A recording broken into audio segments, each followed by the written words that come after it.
अगर वे उससे कोई काम करने के लिए कहती हैं तो इसमें बुराई क्या है। पर इस बार बात कुछ और ही थी जो उसे बार बार चुभ रही थी। न चाहते हुए भी दीदी का नंदिता के आते ही नई कप में चाय लाने का व गाड़ी भेजने का आग्रह उसके दिल और दिमाग में हथौड़े मारने लगता।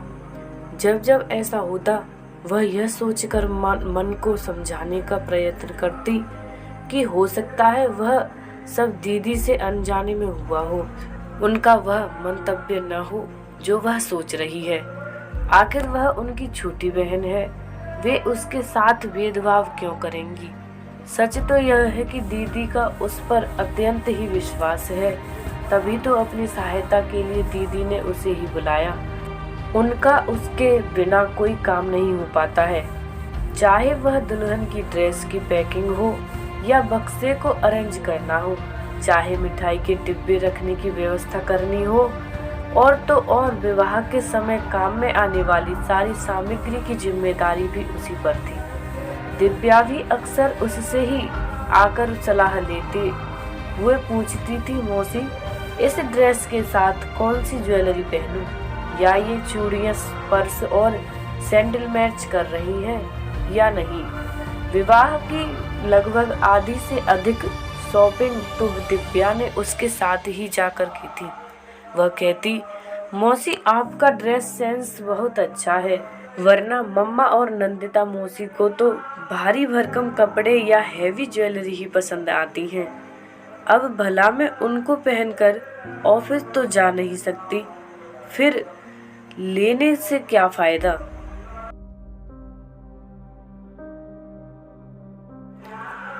कहते हैं मन अच्छा न हो तो छोटी से छोटी बात भी बुरी लगने लग जाती है। शायद यही कारण था कि आजकल वह हर बात का अलग ही अर्थ निकाल रही थी।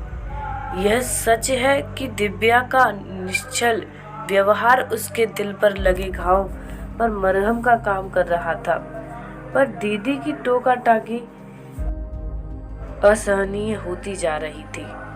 उसे लग रहा था कि काम निकालना भी एक कला है, बस थोड़ी सी प्रशंसा कर दो और उसके जैसे बेवकूफ बेदाम के गुलाम बन जाते हैं। मन कह रहा था व्यर्थ ही जल्दी आ गई, काम तो सारे होते ही हैं, कम से कम यह मानसिक यंत्रणा तो न झेलनी पड़ती। विनीता जरा इधर आना, सुनीता ने आवाज लगाई। देख यह सेट नंदिता लाई है दिव्या को देने के लिए। विनीता के आते ही सुनीता ने नंदिता का लाया सेट उसे दिखाते हुए कहा, बहुत खूबसूरत है। विनीता ने उसे हाथ में लेकर देखते हुए निश्चल मन से कहा, पूरे 2.5 लाख रुपए का है। नंदिता ने गर्व से सबको दिखाते हुए कहा, मौसी आप मेरे लिए क्या लाई हो। वहीं खड़ी दिव्या ने विनीता की तरफ देखकर बच्चों सी मनोहार की। नंदिता का यह वाक्य सुनकर विनीता का मन बुझ गया। अपना लाया गिफ्ट उस बहुमूल्य सेट की तुलना में नगण्य लगने लगा, पर दिव्या के आग्रह को वह कैसे ठुकराती। उसने सकुचाते हुए सूटकेस में से अपना लाया उपहार निकालकर उसको दिखाया। उसका उपहार देखकर दिव्या खुशी से बोली, वाह मौसी आपका जवाब नहीं, यह पेंडल बहुत ही खूबसूरत है, साथ ही व्हाइट गोल्ड की चैन, ऐसा ही कुछ तो मैं चाहती थी, इसे तो मैं हमेशा पहन सकती हूँ। दिव्या की बात सुनकर विनीता के चेहरे पर रौनक लौट आई। लाखों के उस डायमंड सेट की जगह हजारों का उपहार दिव्या को पसंद आया, यही उसके लिए बहुत था। विवाह खुशी खुशी संपन्न हो गया और सभी अपने अपने घर चली गई। विनीता भी धीरे धीरे सब भूलने लगी। समय बड़े से बड़े घाव को भर देता है।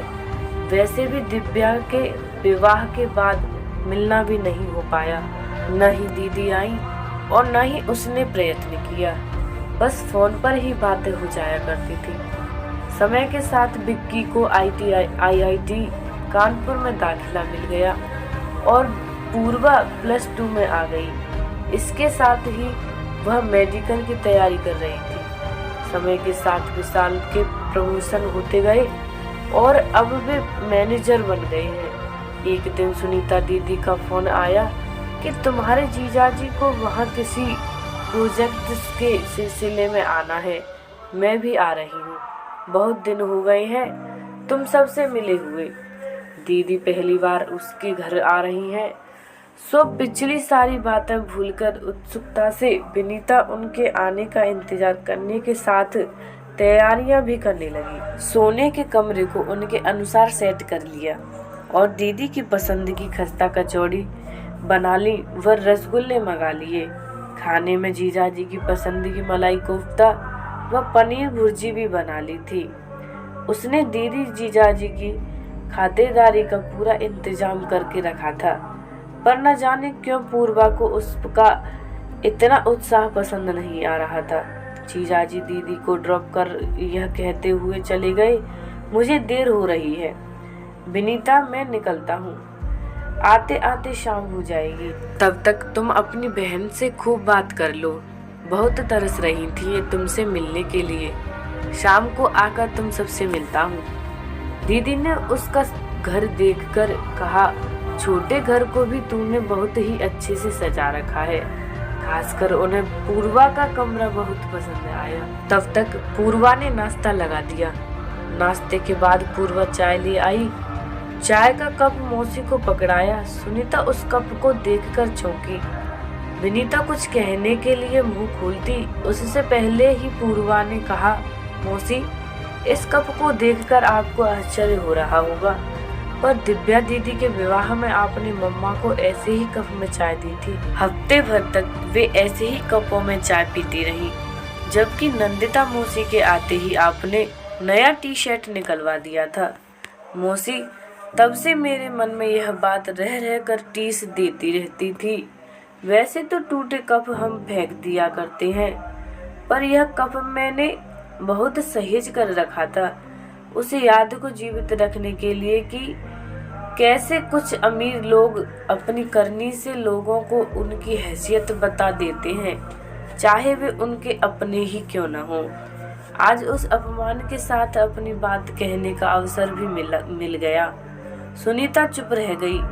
बाद में वह पूर्वा के कमरे में गई और बोली, सॉरी बेटा, आज तूने मुझे आईना ही नहीं दिखाया, सबक भी सिखा दिया। शायद मैं ना समझ थी, मैं यह सोच ही नहीं पाई थी कि हमारे हर क्रियाकलापों को बच्चे। कहानी को पूरा देखने के लिए देखें पार्ट